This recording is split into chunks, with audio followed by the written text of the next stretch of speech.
Acá hay otro tema adicional y es que muchas veces se reportan aquí en este anexo 2533 las ejecuciones de año siguiente. Hay un error ahí que incluyen el valor total del excedente y eso no es una asignación permanente, ¿sí? Es la ejecución al año siguiente. Otra cosa, y de pronto me estoy adelantando también, Juan, es que muchas veces en el acta no se indica el tiempo o el destino, digamos, ¿sí? Bueno, eso es importante. Sí, el monto, pero no el destino ni el tiempo. Y uno diría, bueno, en principio el destino no es tan grave porque al final es para ejecutar actividades meritorias, ¿verdad? Pero si no se indica el plazo, lo incluyen como una asignación permanente, ¿no? Y ahí tampoco se puede determinar de esa manera. Sí, yo pienso que es muy importante lo que dice Dianita y sin embargo sí lo teníamos previsto, pues, pero creo que vale la pena hacerlo porque pues me parece que si no empezamos a dejar por puerta cosas importantes, sobre todo prácticas. Es muy importante lo que se acaba de decir. Una vez teniendo claro que la asignación permanente es lo que dije y que es uso de excedente, y otra vez teniendo claro que una posibilidad de usar el excedente es en el año siguiente, o sea, gastarse la plata del excedente en el año siguiente. Esa es otra posibilidad. No es así, eso no es asignación permanente, eso es ejecución en año siguiente.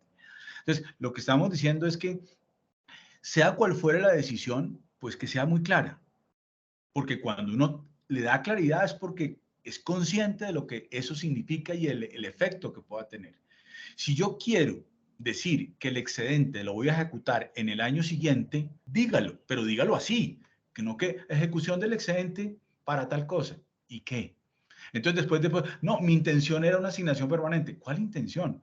No, su intención es, no, mi intención es entonces, es importante entender que la regla general es la de la ejecución en el año siguiente. Y si no se dice, la DIAN toma la regla general. Y si se dice, pues perfecto, se queda claro y no hay duda ni para el funcionario de la DIAN ni para mí. Cuando yo tomo la decisión de una asignación permanente, yo tengo que decir más de un año y menos de 5. Pero no puedo dejar ahí asignación permanente para ta. Y entonces decirle a la DIAN, no, pues si yo dije que una asignación permanente, pues se entiende que es más de un año y menos de 5. Probablemente sí, esa idea me la puede comprar un funcionario, pero si el funcionario está de malas pulgas, me dice, no señor, usted tuvo que decir más de un año y menos de 5. Y una pendejada, ¿no? Porque en realidad eso lo voy a hacer, pero me enredo por una pendejada, me enredo por una formalidad. Seamos muy claros en las actas, por favor, muy claros en las actas. Esto cuando es más de un año y menos de 5, no se necesita porque uno diga en el primer año me va a gastar tanto, en el segundo tanto, en el tercero tanto. Hay entidades que lo pueden hacer, pero al final de cuentas, para la DIAN la norma es, el contribuyente tiene 5 años para definir su ejecución de excedentes en el tiempo, 5 años. Lo que sí tengo que hacerle es a la DIAN decirle, venga, evidentemente, si estoy ejecutando esos recursos para lo que yo estoy diciendo, porque a la asignación permanente hay que darle un objeto. Listo, Dianita, si quieres, sigamos.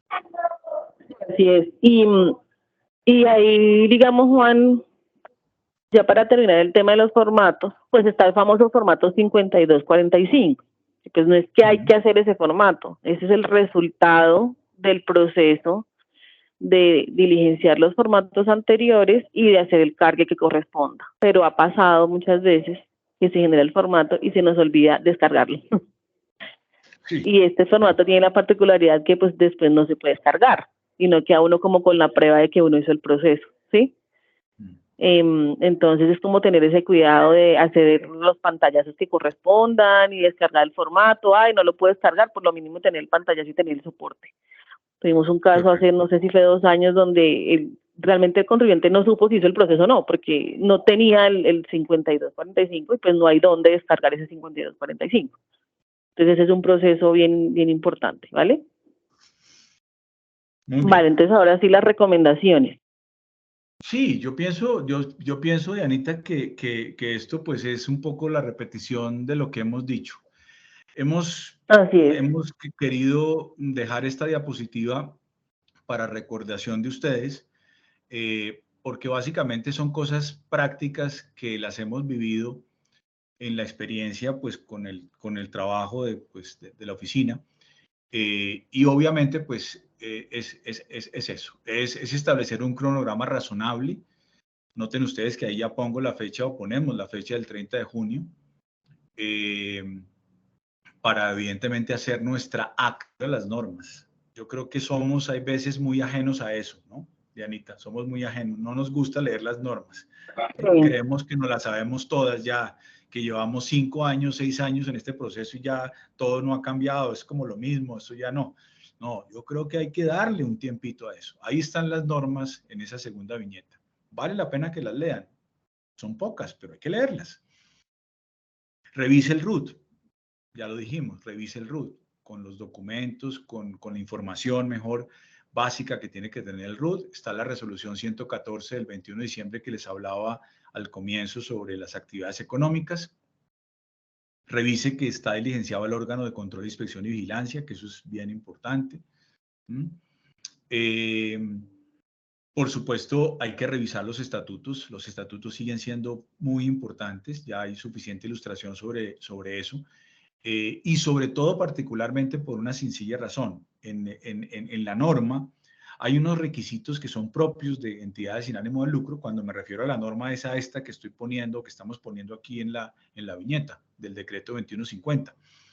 En la norma esos requisitos son propios de una entidad sin ánimo de lucro, que los aportes no se reembolsan, que tal, que tal. Bueno, todos unos requisitos, unos 4 requisitos fundamentales.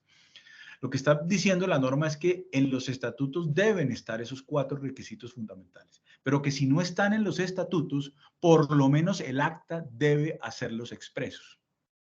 Por eso es que ustedes han encontrado y hemos recomendado siempre en un punto dentro del orden del día del acta, un punto que se llame manifestación de requisitos o de requisitos para estar en el régimen tributario especial. Entonces se manifiesta que, y hay un copy-paste de esos 4 aspectos, punto, no más. Pero ¿por qué lo hago en el acta? Porque sé que en mis estatutos no está eso tan claro. Claro, uno podría decir a futuro, bueno, te revisemos estatutos, denos la oportunidad de hacernos una reforma, hacemos la reforma para cumplir con la norma tributaria y en adelante pues ya no mandamos nada en el acta porque ya están en los estatutos. Pero mientras que yo no tenga claridad o mientras mis estatutos no tengan esa claridad expresa, pues la DIAN nos está dando, o el gobierno nos está dando la posibilidad de que supla eso con el acta. Y nos encontramos muchas veces en que cuando mandamos el acta, la entidad incluso tampoco manda nada de eso. Y los estatutos tampoco dicen nada de eso. ¿Causal de qué? De negación de la actualización. Entonces, esa recomendación es muy importante. Pues, por supuesto, hay que revisar la información enviada a la DIAN con ocasión del último proceso de actualización. O sea, no repita, Diana lo decía, encontramos que se repite mucha información del año anterior y no tiene ningún sentido, ¿no? O se nos van formatos, información de formatos que de alguna manera pues es muy importante considerarlas y no tiene ningún sentido. En esta información, en este reporte, vale la pena, no lo hemos detallado porque, pues, insisto, tenemos unas limitantes de tiempo, vamos bien, pero no lo hemos detallado, pero no es porque no haya cambiado o porque ya no exista, no. Recuerden ustedes que nos hemos centrado la atención en información electrónica, en medio electrónico, que son los formatos, pero hay una información física que ustedes todos los años tienen que cumplir, ¿no es cierto?, para el proceso de actualización.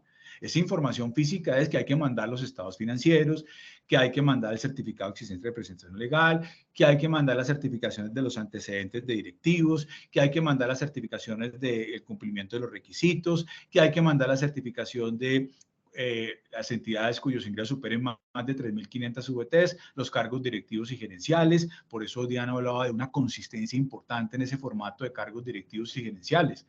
Es importante la consistencia en el listado que yo tengo de cargo directivo y gerencial, en el reporte de la certificación que yo voy a enviarle a la DIAN y en el formato de cargos directivos y gerenciales. Eso tiene que ser consistente, ¿no? Entonces, esa es una información física que no la hemos dicho, la estoy diciendo a grandes rasgos porque no ha cambiado, pero vale la pena que la tengan porque de pronto alguien puede, uy, no hablaron nada de las certificaciones de los directivos, no hablaron nada de las certificaciones de los antecedentes de los directivos, no hablaron nada de la certificación de cumplimiento de requisitos.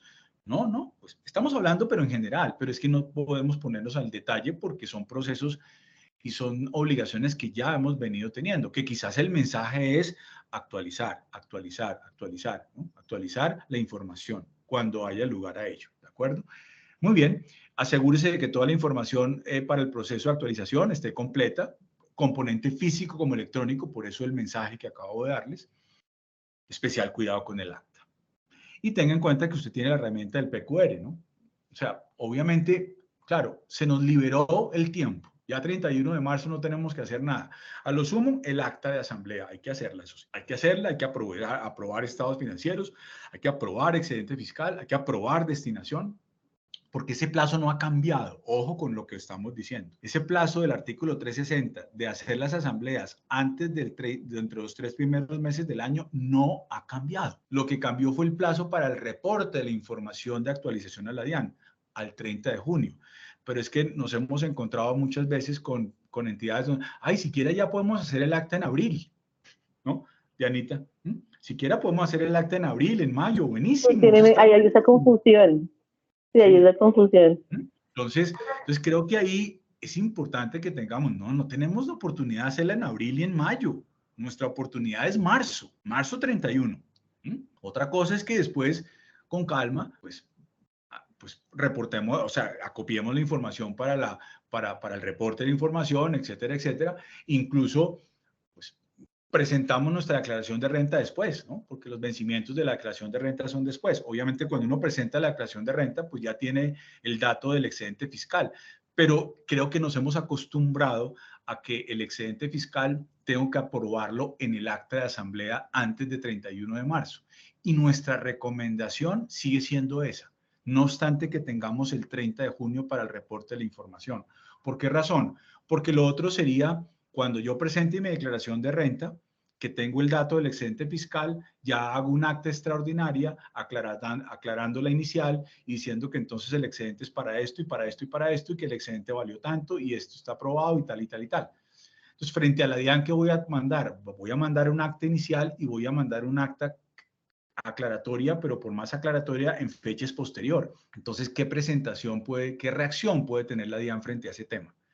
Me pueden decir que esa otra acta no se hizo dentro de los 3 primeros meses del año y que como es una aclaratoria, pues hace referencia a esa acta primera. Entonces, pues ahí puedo entrar en una situación compleja con los funcionarios de la DIAN.